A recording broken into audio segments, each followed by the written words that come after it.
So recados na tayo at maghihiwa na tayo ng ating mga recados ngayon, guys. Ayan, muna natin ang kamatis at yan, susunod natin dyan. Marami tayong ingredients na nakalagay dyan, pero may kulang pa talaga dyan para kung makumpleto talaga ang pangat na isda na yan. Mas masarap at malasa talaga yung pagkumpleto. Wala lang ako dyan ng kamyas, guys, yung green na kamyas. Wow, ang sarap niyan. At spring onions, yan, sarap talaga ng pangat na isda pag may spring onions, mabango pati. Ngayon, guys, first time ko dito magluto sa UAE ng pangat na isda. Tinry ko lang kung maging successful man ang luto ko na yan. Yan lang kasi ang kaya kong lutuin dito muna sa UAE. Filipino food pa lang. So, niluto ko yan para sa lunch namin. Kasama ko dito para masarap naman ang aming kain. Hindi lang kami laging Indomie. Lagi kami Indomie, itlog, manok, yun lang.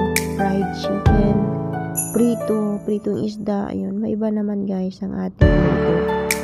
Ayan. So, ngayon, pinag-isipan ko ano yung lutuin ko that day.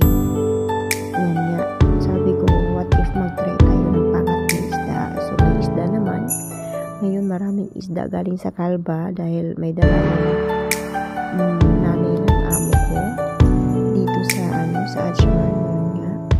Ang daming dala. Parang dinala na ang buong karagatan. Char. Binaha kasi sila doon, guys. Kaya pumunta dito si mama para mag-stay lang muna for a while. Maybe 2 weeks. Yan.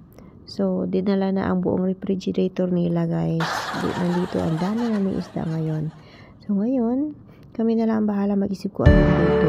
At syempre, nagluluto din kasama ko ng para sa kay mama, Arabic food. Yan. So, ngayon, guys, balatan na natin ang ating sibuyas. Yan, papayakin na naman ako niyan. Oh, after nyan, guys, i-prepare na natin ang isda. Yan nga, guys. Iwa-iwa muna natin mga ingredients. At yan nga, ilagay na natin ang isda sa kaldero natin. At hinalo ng lahat ng mga ingredients dyan. Yan, may bawang sibuyas at luya. At ilalagay na rin natin ang ating kamatis dyan. Kamatis, sili, at saka yung natin, pamintang buo. At yan, guys, maghintay lang tayo ng ilang minuto yan. Mga 15 minutes siguro. Mga 15 minutes. Mahina lang kasing apoy. Hindi ko siya nilakasan. Para kung luto yung isda. Yan. Lagyan na natin ng salt. At pampalasa dyan, guys. At kunting 1 cup na water. Yan, guys. Para maluto. At sindihan na natin. Maghintay lang tayo ng 15 minutes dyan, guys. So, pag kumulo na yan, yan na, kumulo na siya, guys. So, after 15 minutes, yan na ang nangyayari, guys. Malasa-malasa na, nangangamoy niyan, guys. Ang bango-bango na yan. At ngayon, guys, maghanda na tayo na ang plato.